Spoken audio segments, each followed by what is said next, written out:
दोस्तों नमस्कार। ये है सिविल सर्विसेज ग्रुप। मैं ज्योति प्रकाश। आज हम लोग करंट अफेयर्स पढ़ेंगे, विशेष रूप से उत्तर प्रदेश पीसीएस एवं समीक्षा अधिकारी के लिए। तो आइए दोस्तों शुरू करते हैं राष्ट्रीय घटनाक्रम से। आज हम लोग राष्ट्रीय एवं अंतर्राष्ट्रीय घटनाक्रम पढ़ेंगे। वीडियो ज़्यादा ना बड़ा हो, इस वजह से हम लोग आज 2 टॉपिक पेपर पढ़ेंगे। इसके बाद अगले वीडियो में आर्थिकी पढ़ेंगे। तो शुरू करते हैं राष्ट्रीय घटनाक्रम से। प्रश्न नंबर 1, हाल ही में गुलाबी तूफान चक्रवाती तूफान का आगमन किस क्षेत्र में हुआ? तो दोस्तों बंगाल की खाड़ी में। अगला प्रश्न है, भारतीय संविधान के नवीनतम संशोधनों के संबंध में इनमें से कौन सा कथन असत्य है? तो दोस्तों 102 संविधान संशोधन वर्ष 2018 वस्तु एवं सेवा कर की शुरुआत, ये गलत होगा, क्योंकि 102वां संविधान संशोधन एनडीसी राष्ट्रीय पिछड़ा आयोग से संबंधित है। बाकी सारे विकल्प सही हैं। अगला प्रश्न देखते हैं दोस्तों,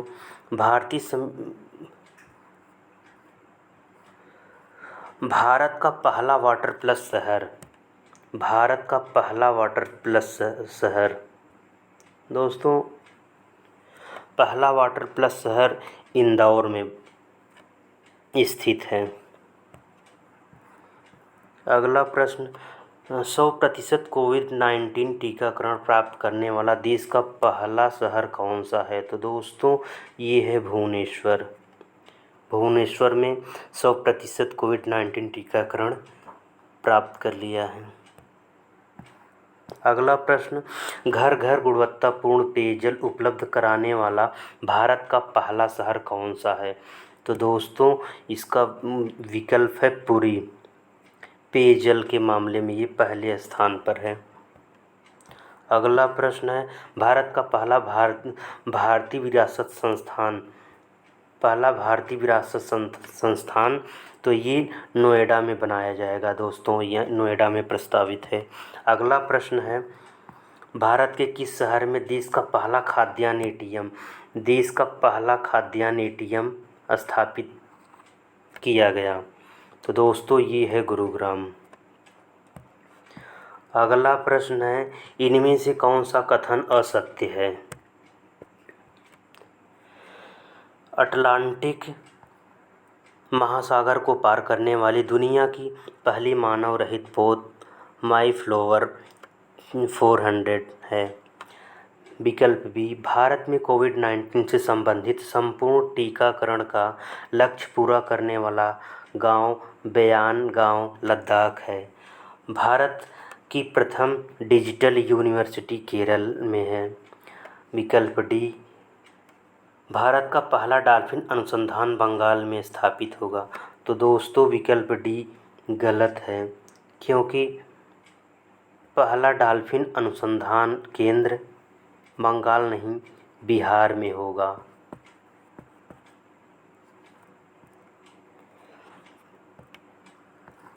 दोस्तों अगला प्रश्न है, इनमें से कौन सा कथन असत्य है? विकल्प ए, एवरेस्ट पर चढ़ने वाले एशिया के पहले नेत्रहीन व्यक्ति झांग होंग हैं। विकल्प B, paperless budget digital budget पेश करने वाला देश का पहला राज्य उत्तर प्रदेश है। विकल्प सी, विश्व का बड़ा स्टेडियम नरेंद्र मोदी स्टेडियम गुजरात है। विकल्प डी, भारत का सर्वश्रेष्ठ नियोक्ता ओएनजीसी है। तो दोस्तों विकल्प डी गलत है, क्योंकि भारत का सर्वश्रेष्ठ नियोक्ता ओएनजीसी न होके ये है दोस्तों एनटीपीसी। अगला प्रश्न है, इनमें से कौन सा कथन असत्य है? विकल्प ए, 10 लाख की करेंसी जारी करने वाला विश्व का प्रथम देश अमेरिका है। विकल्प बी, विश्व की सिंगल डोज कोविड-19 वैक्सीन स्पुतनिक है। भारत की पहली पॉड टैक्सी नोएडा एयरपोर्ट से फिल्म सिटी तक चलाई गई। विकल्प डी, विश्व का पहला लकड़ी का उपग्रह न्यूजीलैंड में है। दोस्तों विकल्प ए गलत है।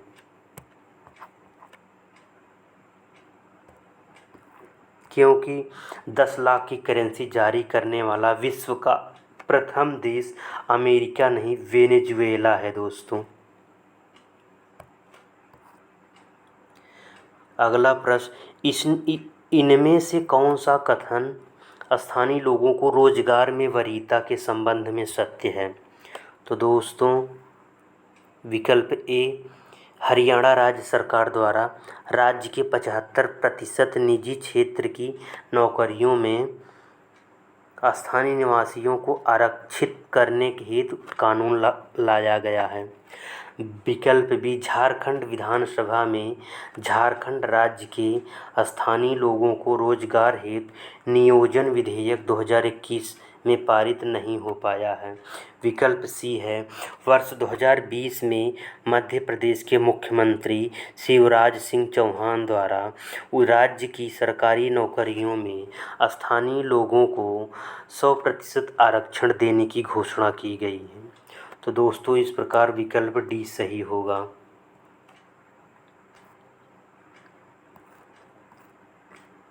अगला प्रश्न है, हाल ही में एसडीजी इंडिया इंडेक्स एवं डैशबोर्ड द्वारा जारी तीसरे संस्करण के सूचकांक में कौन सा राज्य शीर्ष पर रहा? तो एसडीजी में दोस्तों शीर्ष स्थान पर केरल का है। अगला प्रश्न है, वर्ष 2021 में नीति आयोग द्वारा जारी भारत नवाचार सूचकांक में इनमें से कौन सा राज्य बड़े राज्य की सूची में पहले स्थान पे है? तो दोस्तों कर्नाटक नवाचार सूचकांक में बड़े राज्यों में पहले स्थान पे है। इम्पोर्टेंट सवाल है दोस्तों, इसको मार्क कर सकते हैं। अगला प्रश्न है, हाल ही में शिक्षा मंत्रालय द्वारा जारी परफॉर्मेंस ग्रेडिंग इंडेक्स में कौन सा राज्य शीर्ष पे है? परफॉर्मेंस ग्रेडिंग इंडेक्स में दोस्तों पंजाब का स्थान पहले नंबर पे है। अगला प्रश्न देखते हैं, नई शिक्षा नीति के संबंध में इनमें से कौन सा कथन सत्य है? दोस्तों विकल्प ए, यूपी उत्तराखंड समेत 8 राज्यों में मातृभाषा में इंजीनियरिंग की पढ़ाई कराई जाएगी, ये विकल्प सही है। निष्ठा 200 के तहत शिक्षकों को तकनीकी प्रशिक्षण दिया जाएगा, दोस्तों ये भी विकल्प सही है। आर्टिफिशियल इंटेलिजेंस की वेबसाइट लॉन्च की गई, दोस्तों ये भी सही। इस प्रकार उपरोक्त सभी विकल्प सत्य हैं। अगला प्रश्न देखते हैं, पेगासस स्पाईवेयर के संबंध में इनमें से कौन सा कथन असत्य है? पेगासस दोस्तों विकल्प ए में पेगासस स्पाईवेयर कोई मैसेज या लिंक भेजे बिना ही किसी स्मार्टफोन या अन्य स्मार्ट डिवाइस को आसानी से हैक कर लेता है। विकल्प बी, पेगासस स्पाईवेयर एक तरह का सॉफ्टवेयर प्रोग्राम है जिसका इस्तेमाल निगरानी के लिए किया जाता है। विकल्प सी, पेगासस स्पाईवेयर आज दुनिया में सर्वाधिक इस्तेमाल जासूसी के लिए किया जाता है। विकल्प डी, इसे तुर्की की सिक्योरिटी फर्म एनएसओ ग्रुप ने निगरानी के लिए विकसित किया है। तो दोस्तों विकल्प डी इसमें गलत हो जाएगा, क्योंकि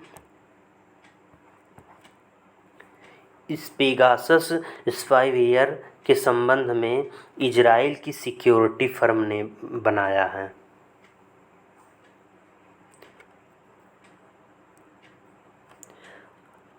दोस्तों अगला प्रश्न है, दुनिया में सड़क दुर्घटनाओं में भारत का स्थान? तो दोस्तों भारत का तीसरा स्थान है सड़क दुर्घटनाओं में। अमेरिका का पहला स्थान तथा जापान का दूसरा स्थान है। अगला प्रश्न है, केंद्रीय बजट 2020-21 में किसानों के लिए घोषित किसान रेल के संबंध में कौन सा कथन सत्य है? तो विकल्प ए, 7 अगस्त 2020 को भारत की पहली साप्ताहिक किसान रेल को देवलाली से दानापुर के लिए रवाना किया गया। विकल्प ए सही है। विकल्प बी, 2 फरवरी 2021 को आंध्र प्रदेश के अनंतपुर जिले में ताडीपत्री रेलवे स्टेशन से जवाहरलाल नेहरू पोर्ट के लिए रवाना किया गया। ये भी सही है दोस्तों। विकल्प सी, जून 2021 में किसान रेल अपने साथ केलों की खेप लेकर गुजरात से दिल्ली पहुंचा। विकल्प सी सही है। विकल्प डी, उपरोक्त सभी। तो दोस्तों विकल्प डी, उपरोक्त सभी सही हो जाएगा। अगला प्रश्न है, आंध्र प्रदेश मंत्रिमंडल द्वारा राज्य की राजधानी को 3 अलग स्थानों पर स्थानांतरित करने के संबंध में कौन सा कथन सत्य है? तो विकल्प ए, अमरावती विधायी राजधानी होगा। विकल्प ए सही है। तटवर्ती विशाखापत्तनम कार्यकारी राजधानी होगा। विकल्प बी सही है। कर्नूल न्यायिक राजधानी होगा। ये भी सही है दोस्तों। तो इस प्रकार विकल्प डी, उपर्युक्त सभी सही होगा। अगला प्रश्न, देश का पहला ट्रांसजेंडर विश्वविद्यालय कहाँ स्थापित किया जाएगा? तो दोस्तों ये उत्तर प्रदेश के कुशीनगर में स्थापित किया जाएगा। अगला प्रश्न है दोस्तों, अब अंतर्राष्ट्रीय के संदर्भ में हम लोग पढ़ेंगे। भारत को अब तक संयुक्त राष्ट्र सुरक्षा परिषद की अध्यक्षता करने का अवसर कितनी बार प्राप्त हुआ है? तो ये ऐसा 10 बार भारत को अध्यक्षता करने का अवसर मिला है। दोस्तों अगला प्रश्न है, भारत बीते 75 वर्षों में कितनी बार संयुक्त राष्ट्र सुरक्षा परिषद की अस्थायी सदस्यता हासिल करने में कामयाब रहा? अस्थायी सदस्यता दोस्तों ये भारत 8 बार अस्थायी सदस्यता को प्राप्त किया है। अगला प्रश्न है, प्रधानमंत्री नरेंद्र मोदी ने समुद्री सुरक्षा बढ़ाने तथा समुद्री व्यापार और विवादों के शांतिपूर्ण समाधान समेत कितने सिद्धांत पेश किए हैं? तो दोस्तों ये 5 सिद्धांत हैं। आइए देखते हैं कौन कौन से हैं 5 सिद्धांत। प्रधानमंत्री नरेंद्र मोदी ने अगस्त 2021 में समुद्री व्यापार और विवादों के शांतिपूर्ण समाधान समेत 5 सिद्धांत पेश किए हैं, जो इस प्रकार हैं। वैध समुद्री व्यापार के लिए बाधाओं को दूर करना, समुद्री विवादों का निपटारा अंतर्राष्ट्रीय कानून के आधार पर करना, प्राकृतिक आपदाओं व आतंकियों द्वारा उत्पन्न खतरों का मुकाबला वैश्विक समुदाय मिलकर करे, समुद्री पर्यावरण एवं संसाधन संरक्षण किए जाएं, समुद्री संपर्क को और प्रोत्साहित किए जाएं। तो ये इस प्रकार 5 विकल्प हैं।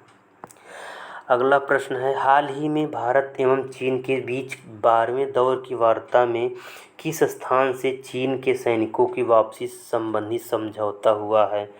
तो दोस्तों ये है हॉट स्प्रिंग एवं गोमरा क्षेत्र से।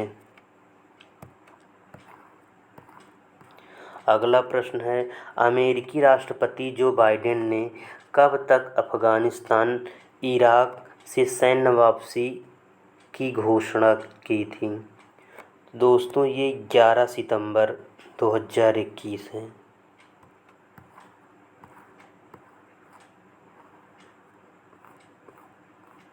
अगला प्रश्न है, उइघर मुस्लिम के संबंध में निम्न में से कौन सा कथन सत्य है? तो दोस्तों उइघर मुख्य रूप से मुस्लिम अल्पसंख्यक तुर्क जाति समूह है, जिनकी उत्पत्ति मध्य एवं पूर्वी एशिया से मानी जाती है। विकल्प बी, उइघर मुस्लिमों को चीन में आधिकारिक तौर पर मान्यता प्राप्त 55 जाति अल्पसंख्यक समुदायों में से एक माना जाता है। विकल्प सी, ये चीन के शिनजियांग प्रांत में बहुतायत मात्रा में रहते हैं। तो इस प्रकार विकल्प डी सही होगा, सभी उपर्युक्त। अगला प्रश्न है, हाल ही में इनमें से कौन सा देश ईरान की फरजाद बी गैस फील्ड से बाहर हो गया है? तो दोस्तों वो भारत है, क्योंकि चीन की वहाँ दखलंदाजी से दावेदारी बढ़ने से भारत पीछे हो गया है। अगला प्रश्न है, वर्ष 2020 में किस देश ने गर्भपात संबंधी नियम में संशोधन करते हुए गर्भपात को वैध करने संबंधी कानून पारित किया है? तो दोस्तों ये अर्जेंटीना है, दक्षिण अमेरिकी राज्य।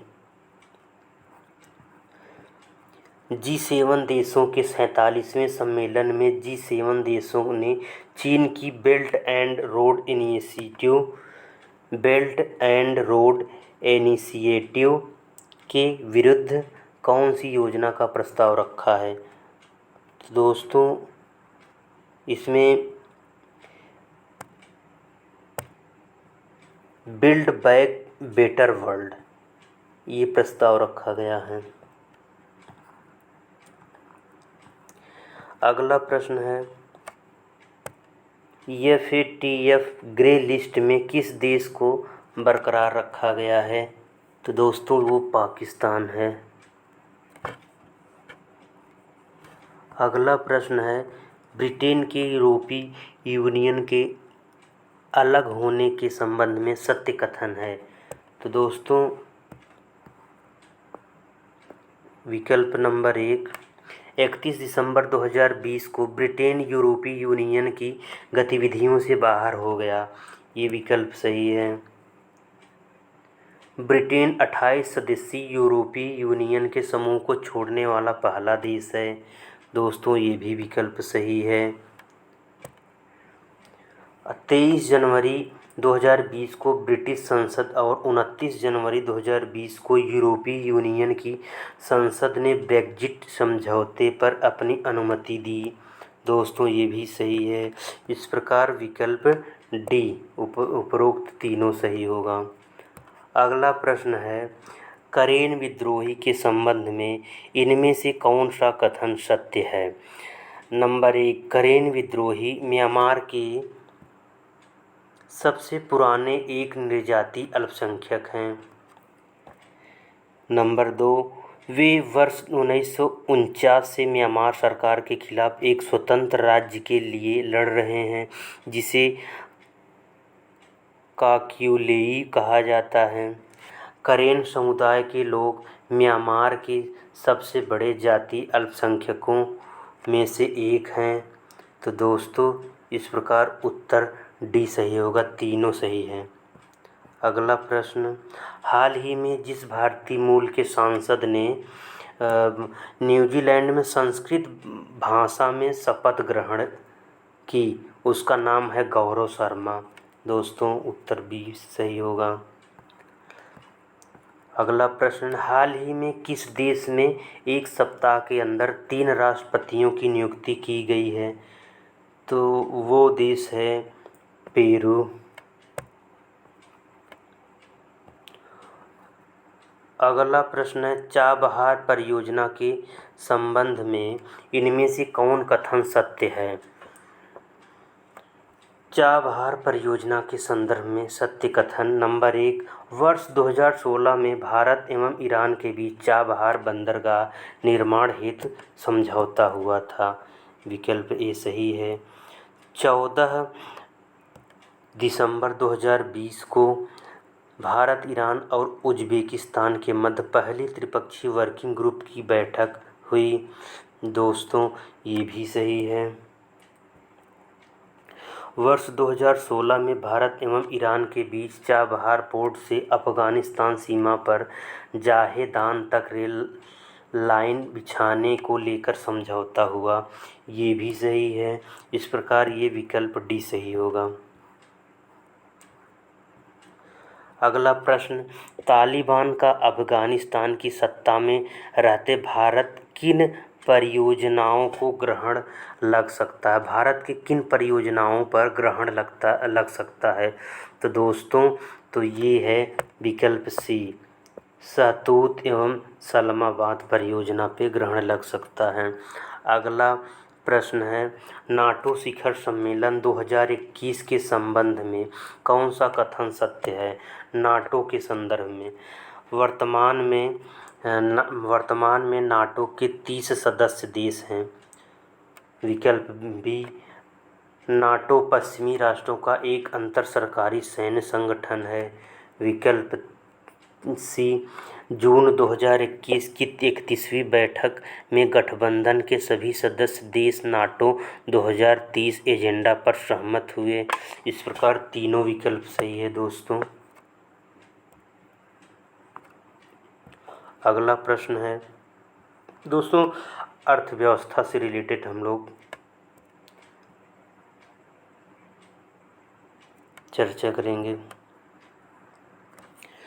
भारत सरकार द्वारा शुरू की गई उत्पादन लिंक्ड प्रोत्साहन योजना का उद्देश्य भारत की विनिर्माण क्षमताओं को आगे बढ़ाना, नंबर 2, घरेलू विनिर्माण को आगे बढ़ाते हुए निर्यात को प्रोत्साहन करना।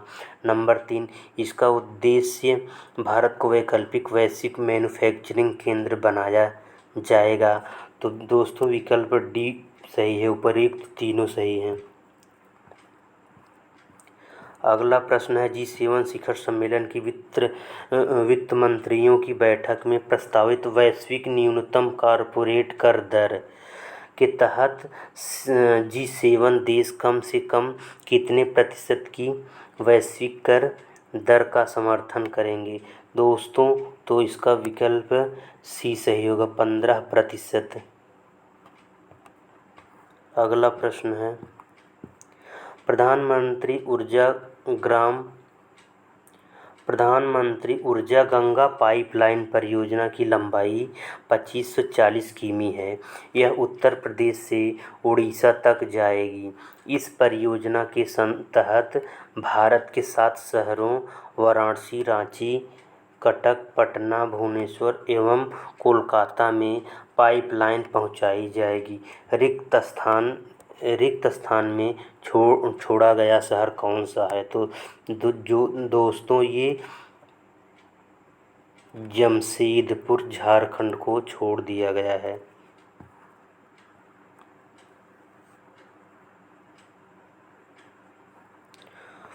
अगला प्रश्न है, 15वें वित्त आयोग ने अपनी प्रमुख सिफारिशों में से एक में कर राजस्व में राज्यों की हिस्सेदारी कितने प्रतिशत की है अनुशंसा की है? तो दोस्तों ये 41% है। इम्पोर्टेंट प्रश्न है, इसको मार्क कर सकते हैं। अगला प्रश्न है, भारत में वर्ष 2020-21 में किए गए डिजिटल ट्रांजैक्शन में किस प्लेटफॉर्म की हिस्सेदारी सर्वाधिक रही है? तो दोस्तों ये फ़ोन पे है, इसकी सर्वाधिक भागीदारी रही। दूसरे नंबर पे गूगल पे है। अगला प्रश्न है, भारत सरकार द्वारा शुरू की गई स्वामित्व योजना का उद्देश्य है। स्वामित्व योजना, इसका उद्देश्य दोस्तों ग्रामीणों को ऋण तथा अन्य वित्तीय लाभ प्राप्त करने के लिए वित्तीय परिसंपत्ति के रूप में संपत्ति का उपयोग करने का मार्ग प्रशस्त करना। दूसरा नंबर, ग्रामीण क्षेत्रों में घरों के मालिकों को अधिकार अभिलेख उपलब्ध कराना एवं प्रॉपर्टी कार्ड जारी करना। तीसरा विकल्प, ड्रोन तकनीक की सहायता से ग्रामीण इलाकों की सटीक मैपिंग करना। तो दोस्तों तीनों विकल्प सही हैं।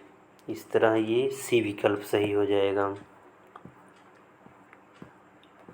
अगला प्रश्न है, फास्टैग तकनीकी क्या है? दोस्तों फास्टैग तकनीकी ऑटोमेटिक भुगतान प्रणाली है। अगला प्रश्न, भारत का प्रत्यक्ष विदेशी निवेश वित्त वर्ष 2020-21 में $82 बिलियन के स्तर पर पहुंच गया।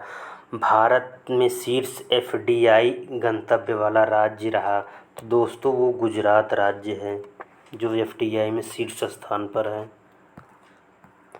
राष्ट्रीय अवसंरचना वित्त पोषण और विकास बैंक अधिनियम का उद्देश्य है विकास वित्तीय संस्थानों की स्थापना करना। दोस्तों उसका उत्तर यही होगा। अगला प्रश्न देखते हैं। नीति आयोग द्वारा जारी किए गए ईज ऑफ लिविंग इंडेक्स 2020 के अनुसार 10 लाख से ज़्यादा आबादी वाले शहरों में शीर्ष स्थान पर कौन सा रहा? तो दोस्तों ये बंगलुरु शीर्ष स्थान पर रहा है। ईज ऑफ लिविंग रहने के मामले में नंबर 1 पे बंगलुरु शहर है। अगला प्रश्न है दोस्तों, भारत ऊर्जा परिदृश्य 2021 के संदर्भ में असत्य कथन का चयन करें। भारत अगले 2 दशकों में ऊर्जा का मांग में 25% की सबसे बड़ी वृद्धि करेगा तथा वर्ष 2030 तक यूरोपीय संघ को पीछे छोड़कर दुनिया की तीसरी बड़ी उपभोक्ता बन जाएगी। विकल्प बी, वर्ष 2040 तक भारत की ऊर्जा खपत दोगुनी होने की संभावना है। विकल्प सी, तेल की बढ़ती मांग के मद्देनज़र वर्ष 2030 तक भारत का तेल आयातक वित्त दोगुना होकर 181 बिलियन डॉलर हो सकता है। भारत की तेल मांग वर्ष 2040 तक 15 बिलियन बैरल प्रति दिन के स्तर पर पहुंच जाएगा। तो दोस्तों ये विकल्प डी गलत है। आइए इसका व्याख्या देखते हैं। ए, बी एवं सी सही है जबकि डी गलत है।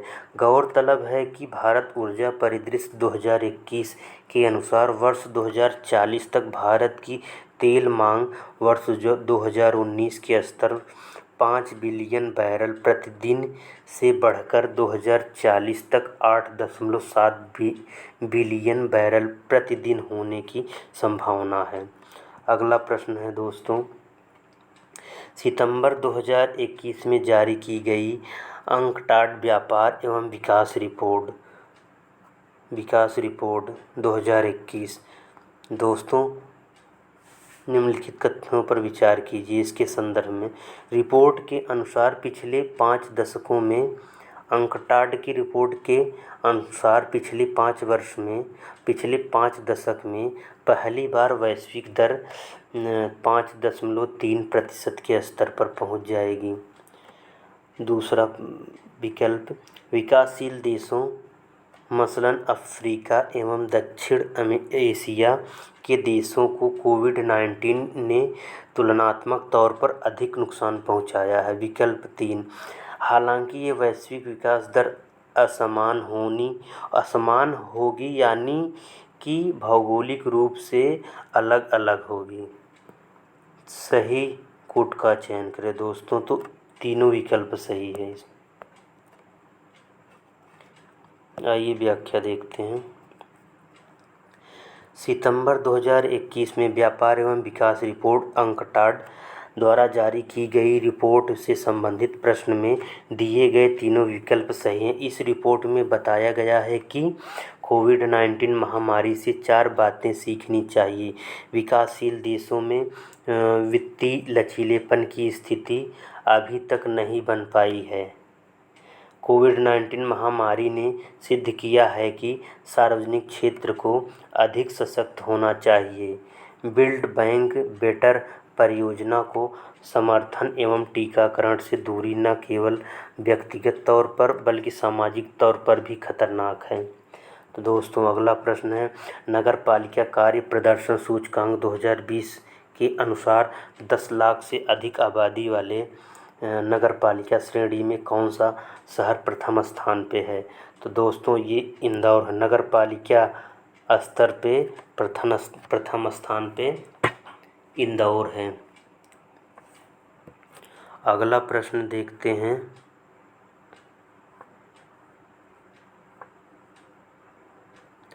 जुलाई 2021 में कौन सा देश क्रिप्टो करेंसी बिटकॉइन को कानूनी मान्यता देने वाला विश्व का पहला देश बन गया है। तो दोस्तों ये इम्पोर्टेंट सवाल है, इसको मार्क कर सकते हैं। ये है El Salvador. Bitcoin crypto currency को कानूनी मान्यता दिया है। वर्ष 2021-22 में एकीकृत बागवानी मिशन हेतु केंद्रीय कृषि एवं किसान मंत्रालय द्वारा कितने रुपए आवंटित किए गए हैं? तो दोस्तों ये 2250 करोड़ रुपए बागवानी के लिए आवंटित किए हैं बजट। चीन की डिजिटल मुद्रा का नाम है दोस्तों, चीन की डिजिटल मुद्रा का नाम रेमनीवी है। अगला प्रश्न है, फरवरी 2021 में भारत के केंद्रीय पृथ्वी विज्ञान मंत्रालय द्वारा भारत की नीली अर्थव्यवस्था हेतु हितधारकों के सुझाव आमंत्रित किए गए। नीली अर्थव्यवस्था का संबंध है दोस्तों समुद्री क्षेत्र से।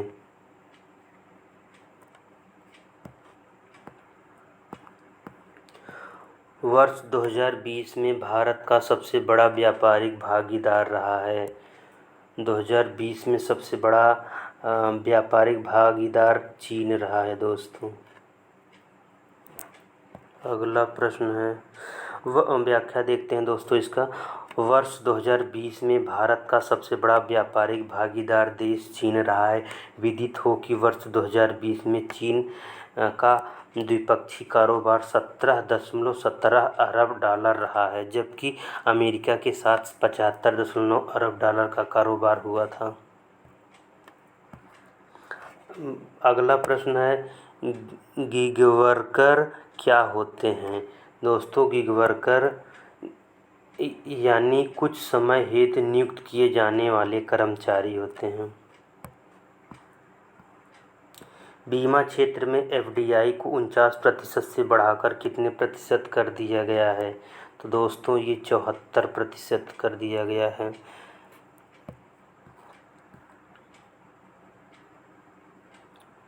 दोस्तों हम लोग अर्थव्यवस्था अगले वीडियो में पढ़ेंगे।